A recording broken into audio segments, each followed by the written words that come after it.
Hey y'all, welcome back to my channel. It's Cherika Brown, of course. I wanted to come back with a part 2 of my single epidemic video because I did have some other thoughts.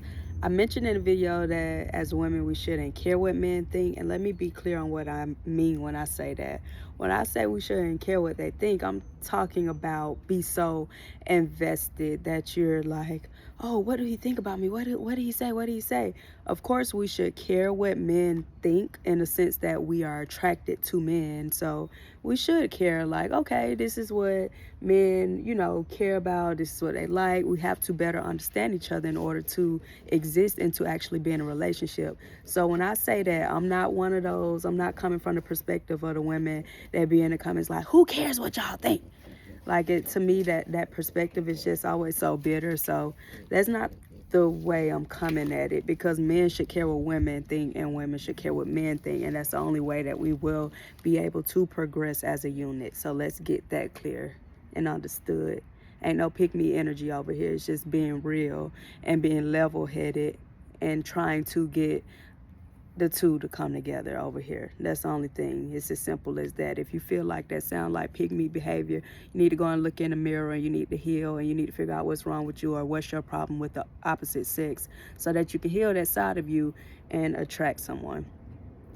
Another thing I wanted to point out about the single epidemic, and I was just telling my mama this because I never watched the pop the balloon thing until I started with the life coach I got my certification from. He was doing a review on one, and I was like, you know what I noticed with a lot of single people? I was telling my mama, I was like, a lot of us as singles, we don't truly see ourselves. And what I mean by that is, it's great to be confident. I'm one of those people, I consider myself overly confident. However, just based off that show, a lot of people that I feel like, oh, they actually look like they will go together, they would actually pop the balloon on that person, but somebody else will come out with a completely different look that oh, they're gonna try to like that person, but that person not gonna like them back.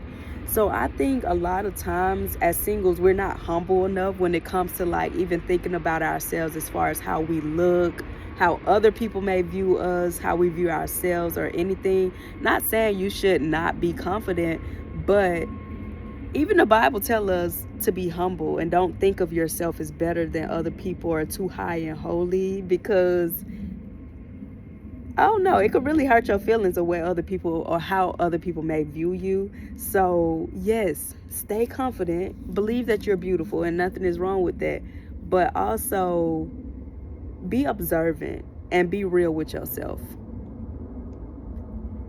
My uncle always told my cousins, my male cousins, to like who like you. And I think that's great advice for men, because I think men have this bad a lot where they like women that are quote unquote out of their league. And I'm not just talking about looks or finances, it's just be a total package as a whole.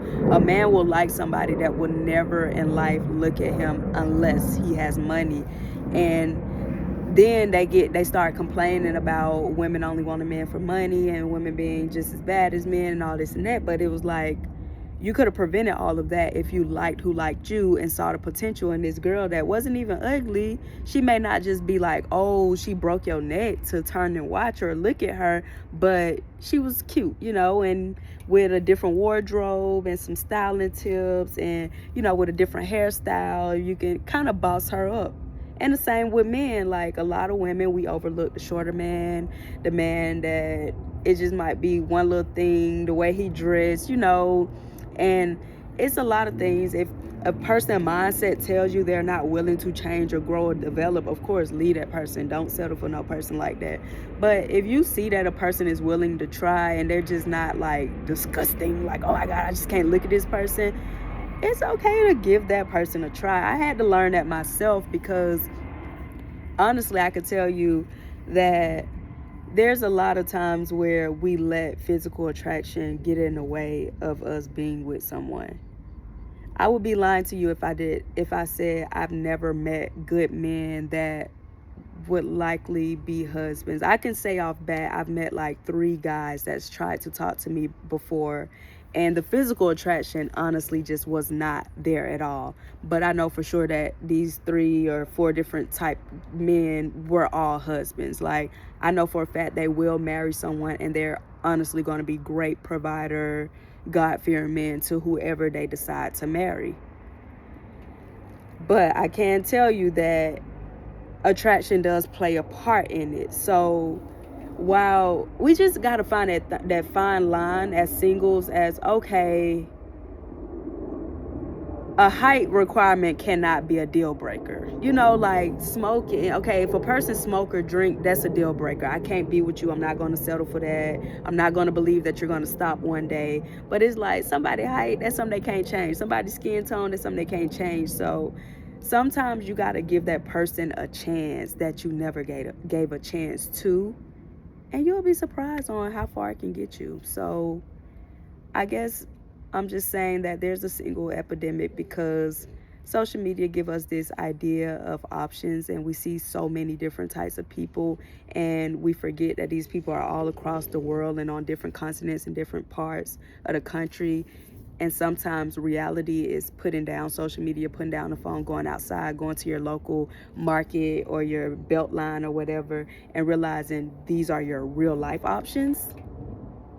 And when you see your real life options and who come up to you or whatever, and then you realize that the one that you was really attracted to mentally is there's no connection, you gotta humble yourself and be like, I'm not settling, but I gotta change some of these requirements in order to meet a wholesome husband. So I hope that helps. Just get yourself off the high horse, humble yourself down a little bit, come to terms with real life, and you may attract your husband and wife.